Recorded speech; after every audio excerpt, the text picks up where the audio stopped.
Okay, so I'm gonna go over centering. So the first thing that you wanna do is you wanna make sure that your clay is in a round ball. You wanna pick one side that you're going to throw onto the wheel. Now, as you can see, the wheel has divots that are already in it of perfect circles. You're trying to find a diameter that's about the same diameter as your piece that you're going to slam the clay down onto the wheel. So you're just trying to find one of those diameters that are close enough to the diameter of your clay so that you can slam the clay down right in that spot. Now, I don't suggest just putting it there or pushing it down. I suggest one slam. Now, this, as you can see here, is off center. That's okay, because we are going to center it later. You just want to get it slammed down onto the clay that it can't actually move when you try to move it or jiggle it just a little bit. Now, it would be able to move if I tried to pick it up and slam it down again, but the problem is that the more you touch your clay, the drier it's going to get, the more water you have to apply, the less it's going to be able to hold itself. So the best thing to do is to slam it down one time, try to get it as close to centered as possible, and move on. So the next part is attaching it to the wheel. This is where you're going to spin your wheel and get it to 145. We're trying to get that speed of 145. Now, 145 is not a magic number, but what it is, it's a number that works for most people. But it doesn't have to be exactly 145. You can do 130, 150. It's just getting it close enough to that point that the wheel's spinning fast enough that you can attach the clay on. If you were to go lower than, I'd say 130, you're gonna have a harder time attaching your piece. If you're going faster than 150, you're gonna have a hard time attaching your piece. So as a beginner, I suggest 145 just because it's a safer range to work with, whether going slightly lower or slightly higher. But in between that 130, 150 range, that's the best place for a beginner. So now to attach your clay, we just need to wet our hands, and you need to make sure that you're using that fat part of your palm to hold the clay down. Now we're not pushing it down, but we're just using this part of our hand to hold it down. And as we're holding the clay down, we're going to use our pinky to squeeze in at the bottom. So if you really want to know what this should look like, you should see clay here and you should see clay here. But really, there should be no clay anywhere else while you're working on your piece, because it is only holding it down and squeezing those pinkies in. So if you're holding down and squeezing the pinkies in, those are the parts of your hand that you're using. This is mostly what is being used. This hand's just supporting. So this hand supporting, this is what's being used. This part of your palm, that part of your pinky, to create a mushroom type effect. Now I'm going to adjust the camera just so you can see the mushroom. And you can see that there's a little mushroom effect going on there. So that's what you're trying to do. All you're trying to do is get it attached on there. Once it's attached, you've already done the part of attaching. You don't have to do more. So once it's attached now, we're just trying to cone out. So here you're going to have the bottom of your palms on the left and right side of the clay. If your palms are already behind the clay, then you will not be able to squeeze in. And if you're trying to use this part of your hand to squeeze in, it has no real strength, especially because it's kind of hollowed. So if you squeezed in from here, you wouldn't be able to get any strength squeezing in your clay. You want to use that base of your palm to squeeze in. So on the left and right side, you're squeezing in that clay. until it starts to grow up. The other thing is, do not hold the clay for longer than 5 to 7 seconds. If you're holding it for longer than that, the clay is going to get dry and it's going to want to twist. So you want to make sure that when you wet your hands, you're counting while you're squeezing. 1, 2, 3, 4, 5, and then letting go, because you've taken off a lot of the clay that was wet, so the clay that's underneath it is a bit drier. And we're just squeezing it until the bottom, the middle, and the top are about the same width. So that's what you're looking for, is just to compress that clay in and get all the air bubbles and all of the clay even. So air bubbles are out of the clay now, the clay is even, and now we're gonna work it down to centered. That's what coning up helps you do. When you're coning up, you wanna make sure you're using the right amount of pressure and that you're keeping your hands wet and you're keeping the clay wet. Now to come down to center, we're going to wet our left palm and we're gonna put it behind the clay. We're gonna wet our right hand and turn it into a fist, and that's gonna be on top of the clay. You're gonna push your right palm down into the clay while also pushing the clay into your left hand. As you're pushing the clay into your left hand is going to push at 2 o'clock. So you want to be behind the piece and pushing it at 2 o'clock. And as you're pushing at 2 o'clock and you're pushing the clay into your hand, it is going to start to come down and it is going to start to form into a dome. We're trying to get the dome about 1 to 1.5 inches high and making it round.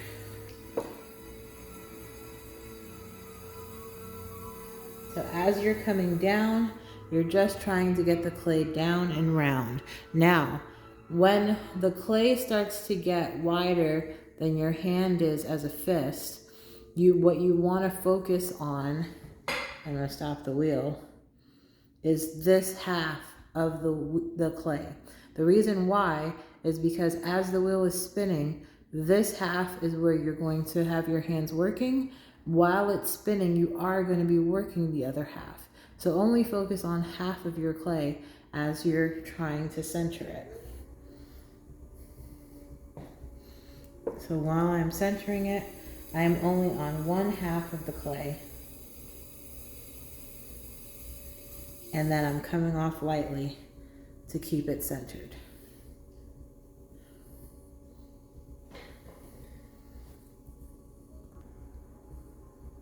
Yeah, so you're bringing it down till it's a dome. I'm gonna take that dimple off, and you're coming off of it very lightly, just trying to keep it centered. Now, once you have it centered, this is where we're gonna start working on the depth, the width, and the height. So first, for the depth, we're securing our hands on the wheel, we're putting our thumbs together, and we're pushing vertically down to create that depth. Trying to leave some clay at the bottom. So we're gonna leave about maybe 1/2 inch of clay down there. So I think I'm about there, so I'm gonna stop and I'm gonna measure. You're gonna use your pin tool, hold it upside down as a guide, push it down into the middle of the clay, use your finger as the guide, and now you can see the depth of your clay. So that's good. I'm gonna leave it there. I'm going to use my finger with a little bit of water to close up that hole, just pushing it gently to close it down. So now with this depth, I'm going to use that to create my width, making sure that when I'm putting my thumbs in, they're going to be opposite each other. So left facing left, right facing right, but also I'm going to have my hands supported on my legs and on the wheel. And I'm going to slowly start pulling out, making sure that I let the wheel do a complete revolution before I pull again. And then also remembering that you want to take your time and go nice and slow. And if the clay gets dry, you want to make sure that you're re-wetting your fingers before you go back in.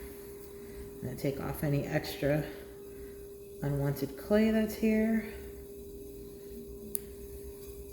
And there's my width.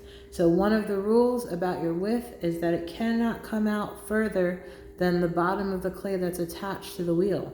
So you have to stop before you pass the bottom here that's attached. If I kept going out further, this clay would just flop down and I wouldn't be able to use it for anything because clay has to support itself. So do not come out further than the outside of your clay that is attached to the wheel. Technically, this will keep going out far because I can just keep pushing it out. So it's not do not go out further than here. It's do not go out further than the clay that is attached to the wheel at the bottom of it. You can't go out further than that. So I'm gonna stop here and I'm gonna do compression. Compression is taking the sponge and holding it into the clay at a point that the sponge folds in on itself so that you can apply some pressure and smooth out that inside. If you can see there, there's some ridges that are there. So with a sponge that's wet, but is not soaking wet, because you don't want to put a whole bunch of water at the bottom of your piece, I'm just holding it at the bottom and smoothing out those ridges. Think about this as, have you ever felt the inside of a mug or a bowl? You don't feel ridges at the bottom of a mug or a bowl. It just feels nice and smooth. So that's what you're doing. You're compressing that clay to make sure that it all feels nice and smooth. Now you can see that it looks different than when it had the ridges in there. That's because now it's all nice and smooth. So at this point, we're going to start lifting the walls. And as we're lifting the walls, we're going to be wetting the walls and then lifting the walls. I'm actually going to bring you over.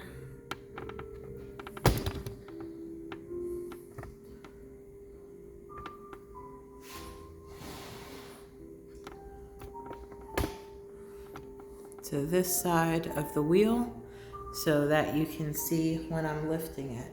So wetting the walls, your sponge is going to be in your left hand, your right hand, thumb on the inside, pointer on the outside. Just holding, not squeezing, and not moving. You don't want to move with the piece. You want to keep your fingers back, trying to pull your hand the opposite direction of the wheel spinning to keep your hand here. Then you want to wet on the inside of your thumb and the outside of your pointer. So you're wetting the inside of the wall and the outside of the wall. Then you're going to squeeze out the remainder water and then collect the rest of the water that's in the middle, not taking it off from the wall, but just what's on the floor.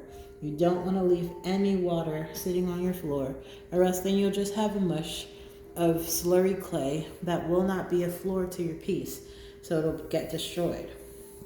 Now you're going to have your left hand on the inside supporting, your right hand, thumb, and pointer are at the edge of the sponge to create just this little poof that is going to push your clay instead of your fingers pushing the clay.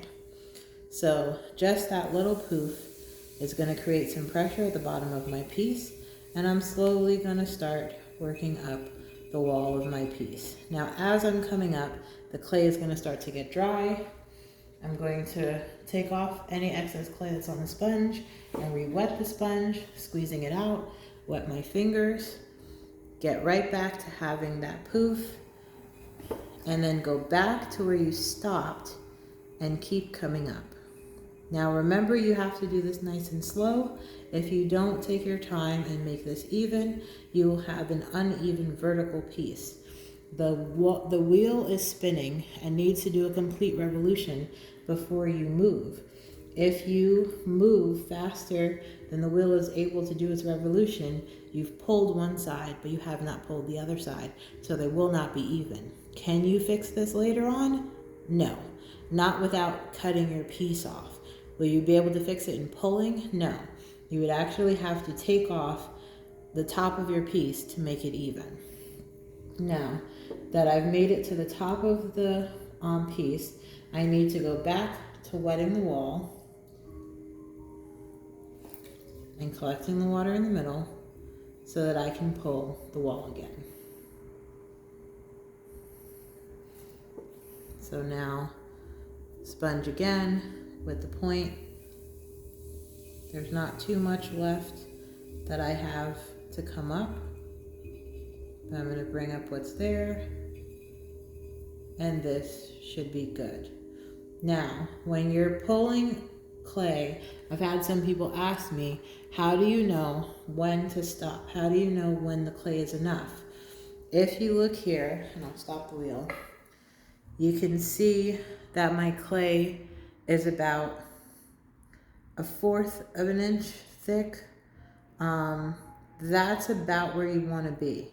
You want to be where the clay is about 1/4 of an inch thick and you've created a cylinder, and that it's 1/4 of an inch thick all the way down. So down here it's 1/4 and 1/4 and 1/4 and 1/4 coming all the way up to the top. So if you feel like it's good here, but then you go down to the bottom and your fingers start to separate as you're going down, that separation at the bottom is telling you how thick your clay is. So if it's thin here, thin here, thin here, and then gets thick like this at the bottom, that's telling you that the bottom still has clay. So pull that clay up until it's the same thinness as the rest of the wall. But as you're pulling it, pull that clay until you get to the thin parts, and then it's no pressure, no pressure, no pressure. So what that would look like is I'm pulling here until I get to the point that it's already thin, and then no pressure, no pressure, no pressure.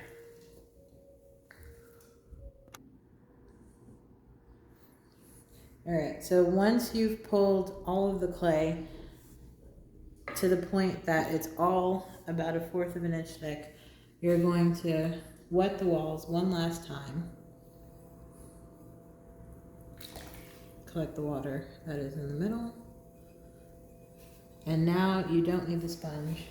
You'll just use your hands with water on them and decide how you want to shape your piece. Now for this, I'll make a vase where my left hand is going to push the clay out. Just remember that clay needs to build on top of itself. So you push out the bottom, push a little bit on the top, and then push a little bit above that. But it needs to build out on itself to be able to stand up. If you push out the bottom really far and then there's nothing else there, as you're trying to build up that clay, it's going to fall over. So you just want to get a very thin curve, then curve it out a little bit more, then curve it out a little bit more.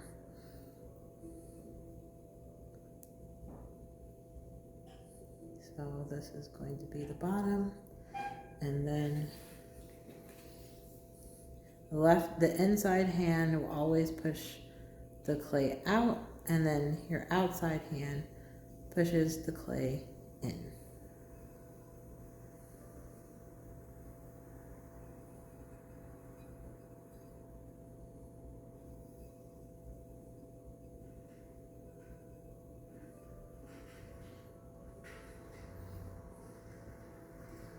And then we can create the rim and use the sponge, folding it over and very gently touching the rim just to soften it up. And take off any excess water that may be on the piece.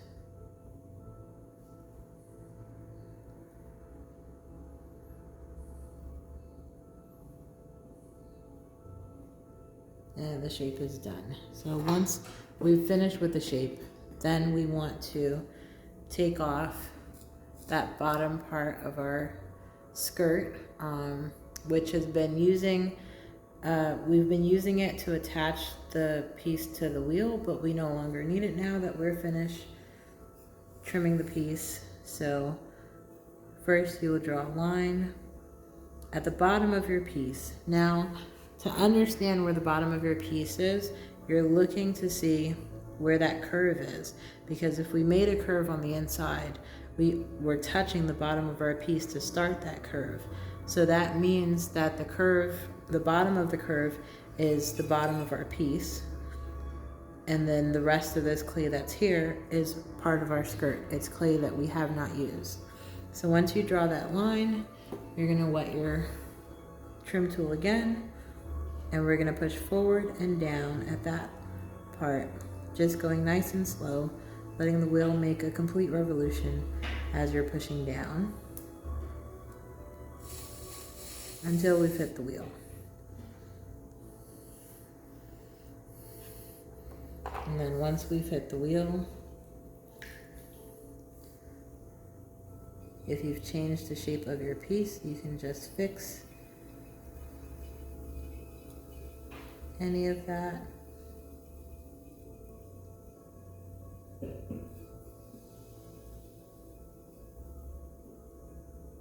And then we'll take off that extra clay that's there. So to detach the clay that's on the wheel, we're going to use the pin tool to go underneath it and then cut that clay away.